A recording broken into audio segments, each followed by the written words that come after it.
There's a really famous story that I've been hearing in Thailand, and I want to share it with the whole world if I could. This is a story about the Buddha and the homeless man. One day there was a homeless man, and he's been trying to gather food, and he keeps noticing every day his food disappears.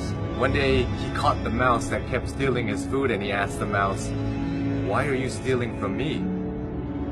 I'm a homeless man. You can steal from richer people than me and it won't have any effect on them." The mouse then told the homeless man, "It's in your destiny that you can only have 8 items in your possession. No matter how much you beg, no matter how much you gather, this is all you'll be able to have." The homeless man was shocked and said, "Why is that my destiny?" And the mouse said, "I don't know. You should try and ask the Buddha." So the homeless man goes on his journey to go find the Buddha, and as he's going, it gets late, so he ends up at a wealthy family's house, and he asks if he could stay the night. They let him in, and they ask him, "Young man, why are you traveling so late?" And he answered, "I have a question for the Buddha, and tomorrow I'll be on my way." The family then says, "Can we give you a question to ask the Buddha? We have a 16-year-old daughter who can't speak. We just want to ask, what do we have to do to make her speak?" So the homeless man thanks them for shelter and tells them, "Of course, I'll ask your question for you."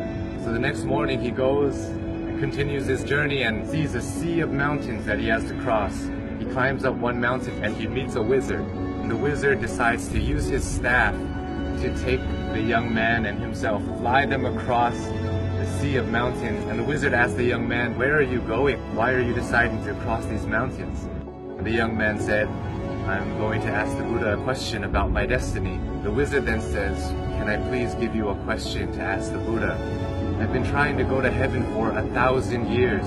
According to my teachings, I should be able to go to heaven now. Can you please ask the Buddha, what do I have to do to get to heaven?" "Of course, I'll ask your question for you." And as he continues on his journey, he runs into his last obstacle, which is a river that he cannot cross.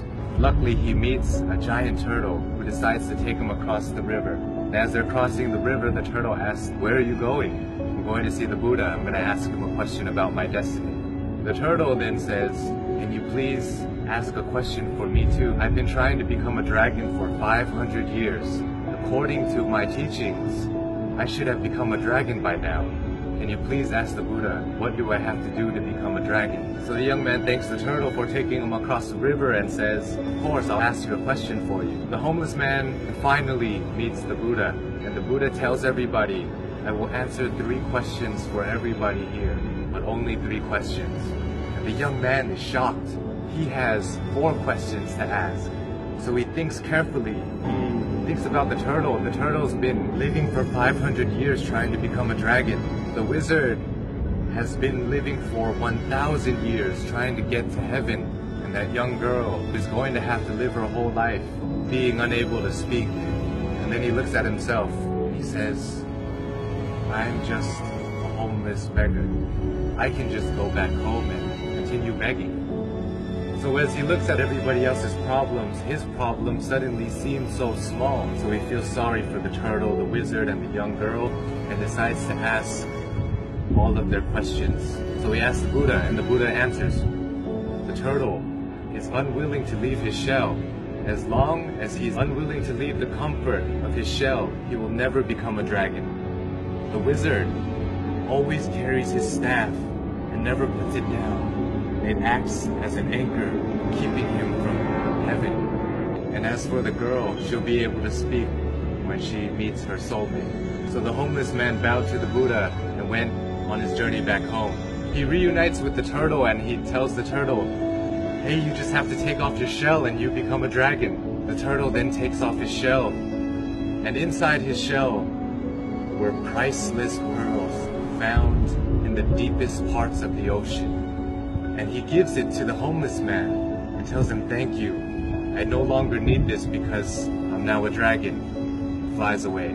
The homeless man reunites with the wizard on the top of a mountain and says, "Hey, you just have to put down your staff, then you'll be able to go to heaven." The wizard lets go of his staff by giving it to the young man.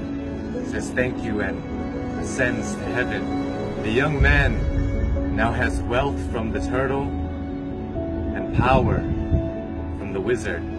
He goes back to the family that gave him shelter, and he tells them that Buddha said, your daughter will be able to speak when she meets her soulmate.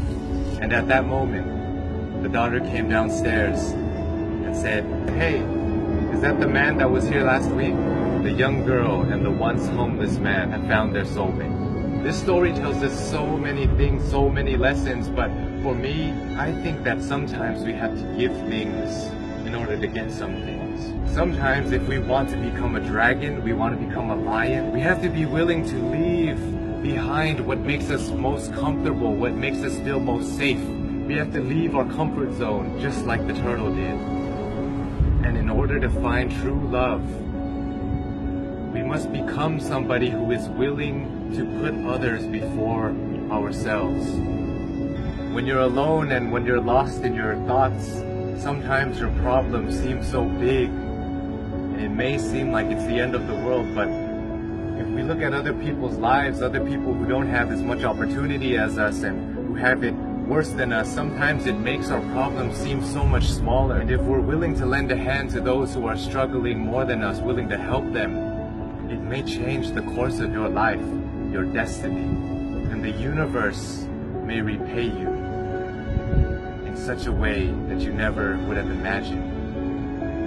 It will come back to you. All the good that you do in the world will come back to you. If you're going through hard times right now, I hope this story helps you. My name is Sean. I love you all, and I hope you have a wonderful, wonderful